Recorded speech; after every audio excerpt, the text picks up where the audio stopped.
집단 식중독이란 식품 섭취로 인해 2인 이상의 사람에서 감염성 또는 독소형 질환을 일으킨 경우를 말합니다.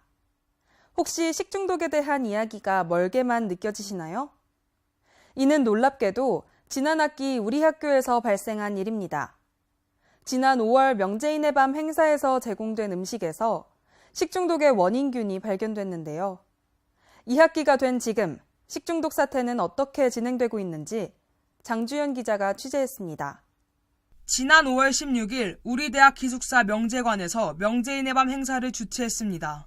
이날 새벽부터 행사에서 제공한 바베큐를 먹은 학생들이 복통 및 소화 불량을 호소했습니다. 기숙사 측에 따르면 설문조사 응답자 174명 중 165명이 해당 날짜에 사식을 먹었으며 157명의 학생들이 이상을 느꼈다고 합니다.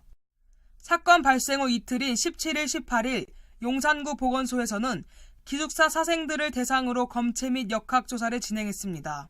역학조사 결과 신세계푸드의 외주 업체가 제공한 바베큐 구이에서 식중독 원인균이 검출된 것으로 드러났습니다.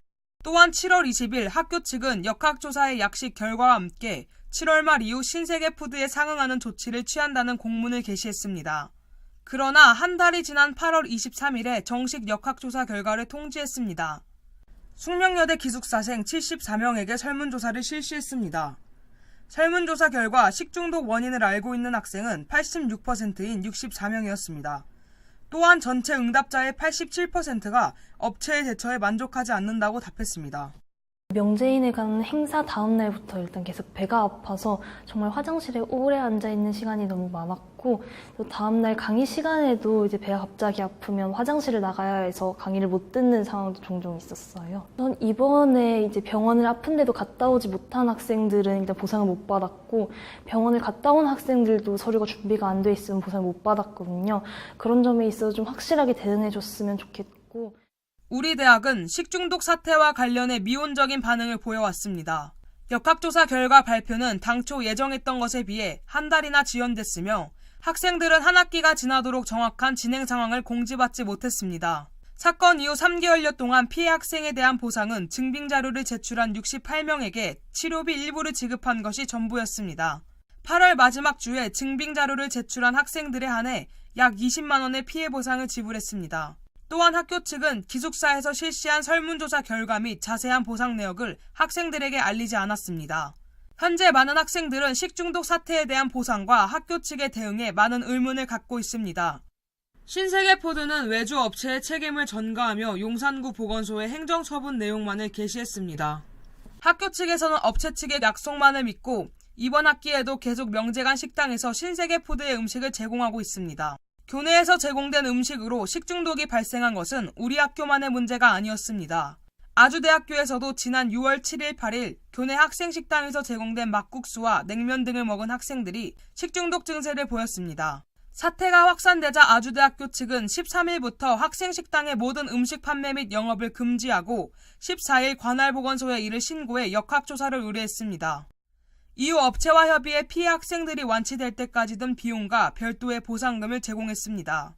우리 대학보다 늦은 시기에 사건이 발생했지만 이미 학생들의 보상이 모두 이뤄졌습니다. 8월 말까지 제대로 된 조치를 취하지 않았던 우리 대학과는 확연히 비교되는 상황입니다.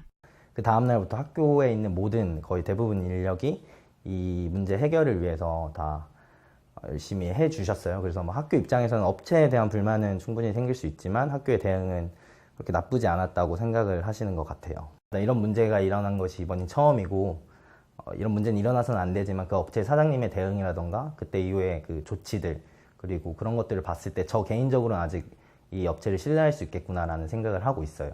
이와 같은 문제에 대해 학생생활관의 의견을 들어보았습니다. 보상금을 나가는 거는 또 신세계푸드에서 보험사에 요청을 드려야 되는 부분인데 보험사에서 또 까다롭게 이제 증명이 필요하다 해서 일단 위생적인 부분이랑 그다음에 이제 문제가 됐었던 부분 철저하게 해달라고 요청을 드렸고 신세계푸드 쪽에서도 원래도 이제 주기적으로 검사를 나왔지만 그거보다 간격을 줄인다거나 하는 노력을 하겠다고 이렇게 말을 해주셨고 그건 확답을 받았고. 지난 학기 명재관에서 제공한 음식으로 인해 발생한 식중독에 대한 학교 및 신세계 측의 보상은 3개월이 지난 후에야 이뤄졌습니다.